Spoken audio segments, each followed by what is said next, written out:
Madam President, it's been 18 days since the interest rate on new direct student loans doubled from 3.4% to nearly 7%. Students will head off to college in just a few weeks, and Congress still has not found a way to keep their interest rates low. In Massachusetts, our kids, our parents, our schools are worried. I just want to go over the history so that we're all clear about how we got here.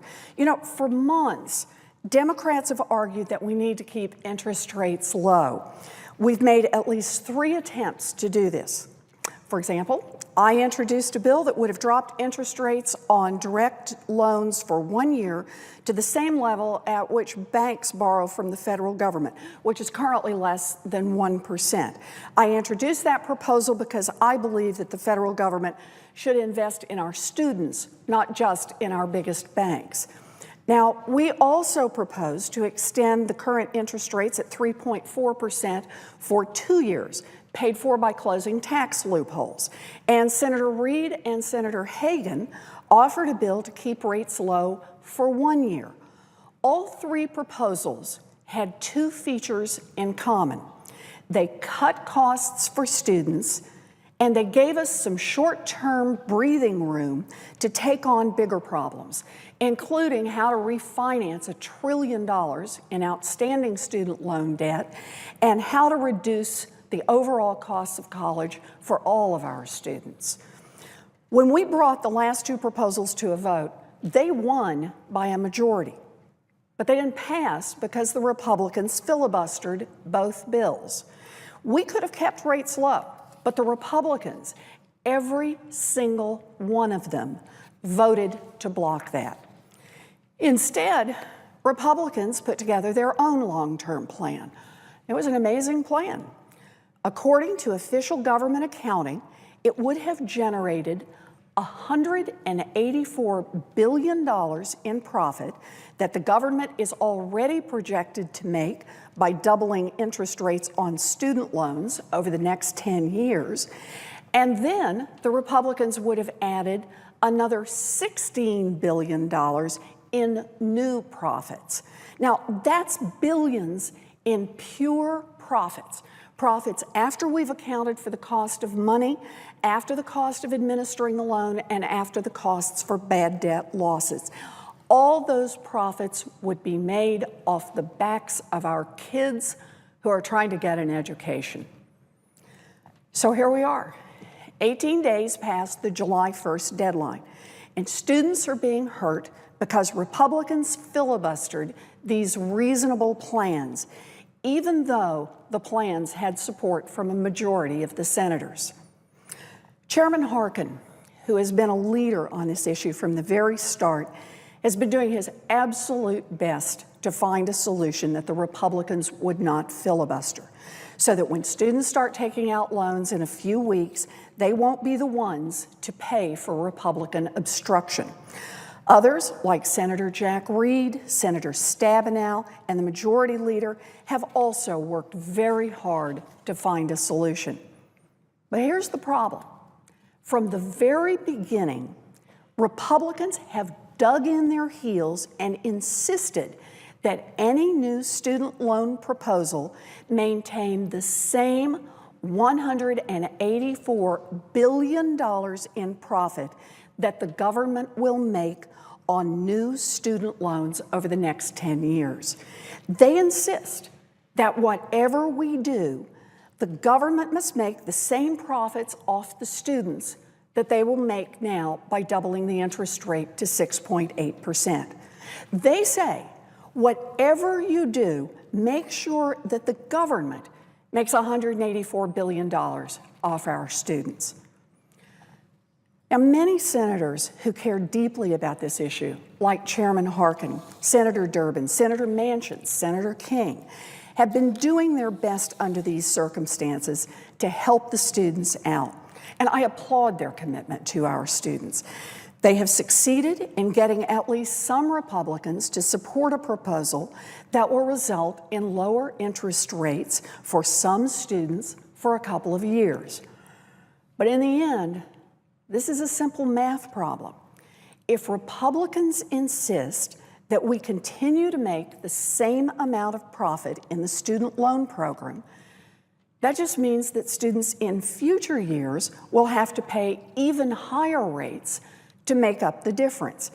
In other words, kids who are sophomores in high school right now will end up paying even more so that students who are sophomores in college today can pay a little less. I don't believe in pitting our kids against each other. I don't think high school sophomores should pay more so college sophomores can get a little break. In fact, I think this whole system stinks. We should not go along with any plan that demands that our students continue to produce huge profits for the government. This is wrong. Making billions and billions in profits off the backs of our students is obscene. The Republican position is that they refuse to give up a single dime of these profits.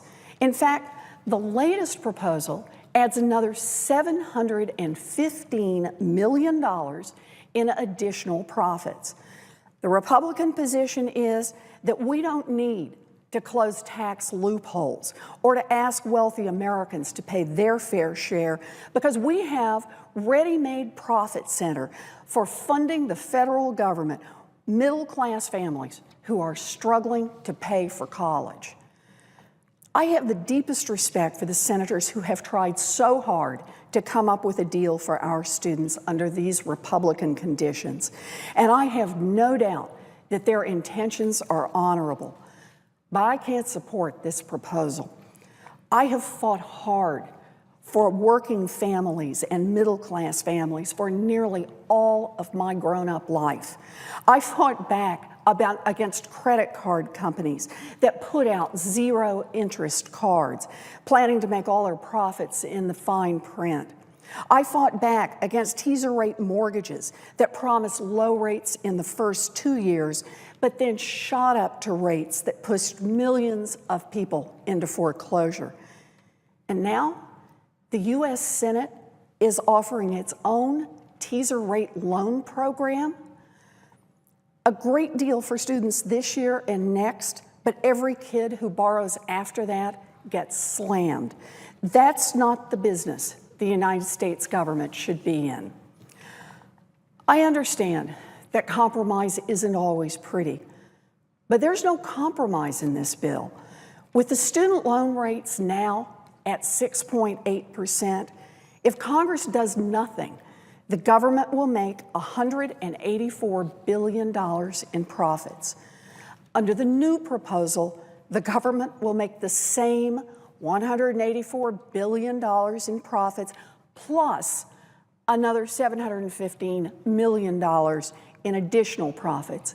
And that all comes directly off the backs of our students. I want to see these profits go down. I know we may not be able to do it all at once, but we need to take a step now to lower the profits we make off the backs of our kids, not lock them in for the next 10 years. At a minimum, I would urge my colleagues to support Senator Jack Reed's amendment to cap the interest rate under this plan at current law. That amendment is the only way to ensure that no student ever ends up paying more than they would if Congress did nothing. And long term, we need to do 3 things. First, eliminate government profits from new student loan programs, period. Second, refinance existing student loan debt to reduce the profits that are crushing our people. And third, reduce college costs so that American families can pay for college without burying themselves in debt. That's what we need to do. And no matter what happens with this current proposal, that's exactly what I'm going to keep fighting for. I appreciate the hard work that my colleagues have done to try to defeat the Republican filibuster on keeping student loan rates low.